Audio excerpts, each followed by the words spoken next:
प्यारे विद्यार्थियों, हम पढ़ रहे हैं कक्षा तीसरी हिंदी पाठ 6 कबूतर और मधुमक्खियां।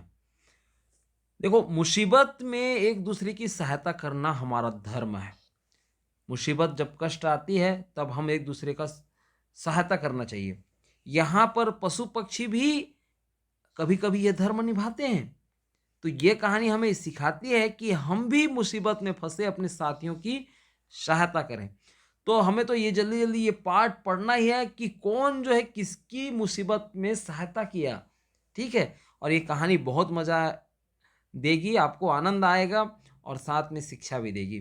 तो शुरू करते हैं। मैं बीच बीच में क्वेश्चन पूछूंगा, जीवंश बताएगा, उसका उत्तर आप जीवन से पहले बता देना। ठीक है। किसी नदी के किनारे एक पेड़ था। पेड़ पर मधुमक्खियों का छत्ता था।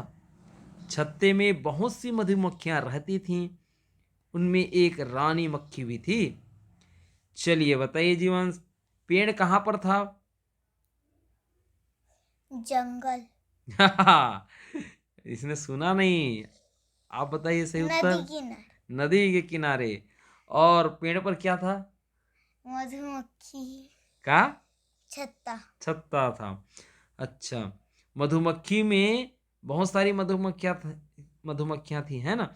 उनमें कौन सी मक्खी और थी? रानी मक्खी। रानी मक्खी भी थी। चलिए अब देखते हैं आगे। एक दिन की बात है, रानी मक्खी छत्ते से बाहर निकलती ही नदी में गिर गई। उसने पानी से निकलने का बहुत प्रयत्न किया, पर वह निकल न सकी। वह नदी के धारा में बहने लगी। नदी के किनारे एक कबूतर पानी पी रहा था। उसे मक्खी पर बहुत दया आ गई। वह उसे बचाने की बात सोचने लगा। अचानक उसे एक उपाय सूझा।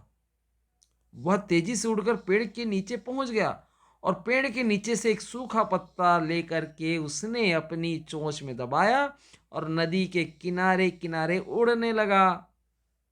थोड़ी ही दूर पर उसे रानी मक्खी दिखाई दी। उसने पत्ता मधुमक्खी के बिल्कुल आगे डाल दिया। मक्खी पत्ते पर चढ़ गई। पत्ता धीरे धीरे किनारे से लग गया।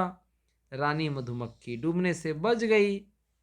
कबूतर का ध्यान पत्ते पर ही था। उसने देखा मधुमक्खी तो बिल्कुल हिलती डुलती नहीं। वह चोंच में पत्ता दबाकर पेड़ के नीचे आ गया। कुछ देर तक वह इस बात की प्रतीक्षा करता रहा कि मधुमक्खी हिलती डुलती है या नहीं। मधुमक्खी अब कुछ हिलने लगी। वह धीरे धीरे पत्ते पर चढ़ने भी लगी। उसने कबूतर की ओर देखा। कबूतर को विश्वास हो गया कि वह अब मक्खी बच जाएगी। यहां पर देख रहे हो। चलिए अब एक बार क्वेश्चन पूछते हैं आपसे। कबूतर ने किस प्रकार से मदद की मधुमक्खी की? पत्ता फेंक। पत्ता फेंक करके। कैसा पत्ता? कैसा पत्ता? पत्ता क्या था? कैसा पत्ता? सूखा पत्ता। सूखा। अच्छा, सूखा पत्ता का क्यों उसने चयन किया? क्यों कबूतर ने सूखा पत्ता फेंका? सूखा पत्ता तैरता है। हाँ, वो हल्की होती है इसलिए वो तैरती है ना। और उस तैरते हुए पत्ते पर फिर मधुमक्खी जो है चढ़ करके डूबने से बच बच। गई। ठीक है। अब देखते हैं। रानी मक्खी धीरे धीरे उड़ करके अपने छत्ते में चली गई। रानी मधुमक्खी के छत्ते में न होने से सभी मधुमक्खियां परेशान थी। उसको छत्ते में आया देखकर सभी को बड़ी प्रसन्नता हुई। प्रसन्नता हुई मतलब खुशी हुई।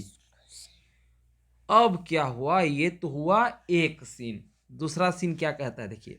कुछ दिनों बाद एक शिकारी उधर आया। वह नदी के किनारे घूम घूम कर चिड़ियों का शिकार करने लगा। उसके भय से सभी पक्षी इधर उधर छिपने लगे। जिस कबूतर ने रानी मक्खी को बचाया था वह भी उड़ता हुआ उसी पेड़ के पास आया। डर के मारे वह पेड़ के पत्तों में छिप गया। रानी मक्खी ने उस कबूतर को देखा तो तुरंत मधुमक्खियों से कहा, हमें किसी भी तरह इस कबूतर की रक्षा करनी चाहिए। अच्छा बताइए, कबूतर जो है क्यों पेड़ पर छिप रहा था? शिकारी उसे मार डालेगा। हाँ, शिकारी उधर आया था, ठीक है। और शिकारी जो है क्यों आते हैं? पक्षियों को पक्षियों को मारने के लिए। क्या करते हो? उनको खाते हैं। उनको खा देते हैं ना। ये बहुत ही गलत बात है, ठीक है। आगे हम देखते हैं। रानी मधुमक्खी की बात सुनते ही कई मधुमक्खियां छत्ते से निकल पड़ी। उधर शिकारी ने कबूतर को देख लिया था। वह उसकी ओर निशाना साध ही रहा था कि मधुमक्खियां तेजी से उसकी ओर झपटी। उन्होंने कई जगह शिकारी को काट खाया। शिकारी घबरा गया, उसका निशाना चूक गया। कबूतर ने ती की सनसनाहट सुनी और उसने भय के मारे अपनी आंखें बंद कर ली। थोड़ी देर बाद उसने अपनी आंखें खोली तो देखा शिकारी अपना सिर पकड़कर बैठा है। उसे कुछ मधुमक्खियां उड़ती हुई पेड़ की ओर उससे कुछ मधुमक्खियां उड़ती हुई पेड़ की ओर आती दिखाई दी। किनको? कबूतर को। तो कबूतर जो है सब कुछ समझ गया। उसने मधुमक्खियों की ओर देखा और मन ही मन उसको धन्यवाद दिया। क्यों धन्यवाद दिया? क्योंकि मधुमक्खी ने भी अपना फर्ज अदा किया, है कि नहीं। एक बार बचाया था कबूतर ने किसको? मधुमक्खी। हाँ, तो अब बारी जो है रानी मधुमक्खी की थी, तो वो भी कबूतर को बचाता है। किससे बचाता है? शिकारी। शिकारी से। यहाँ पर जो कठिन शब्द है प्रयत्न का अर्थ होता है कोशिश। जो बार बार हम कोशिश करते हैं ना बिना हारे, प्रयास करते रहते हैं, एक बार में काम बिगड़ जाता है, फिर दोबारा काम करते हैं, उसको बोलते हैं प्रयत्न। प्रतीक्षा यानी इंतजार, कोई कब आएगा, है ना, इसकी हम इंतजार करते रहते हैं, उसको बोलते हैं प्रतीक्षा। छटपटाना यानी क्यों छटपटाता है आदमी? जब वो बेचैन हो जाता है या व्याकुल हो जाता है, ठीक है। परेशानी यानी चिंतित, कोई भी बात तुमको अच्छा नहीं लग रहा है, आप बार बार उसी को सोच रहे हो ना, तो ये चिंतित होना है। राह देखना यानी बाट जो होना, बाट जो होना मतलब यही है प्रतीक्षा करना। राह देखना यानी प्रतीक्षा करना, इंतजार करना, ठीक है। तो ये था बच्चों, आपको भी कहानी अच्छी लगी होगी। यदि अच्छी लगी है तो आप वीडियो को लाइक कीजिए और फिर हम एक दूसरे पार्ट में आपसे मिलते हैं।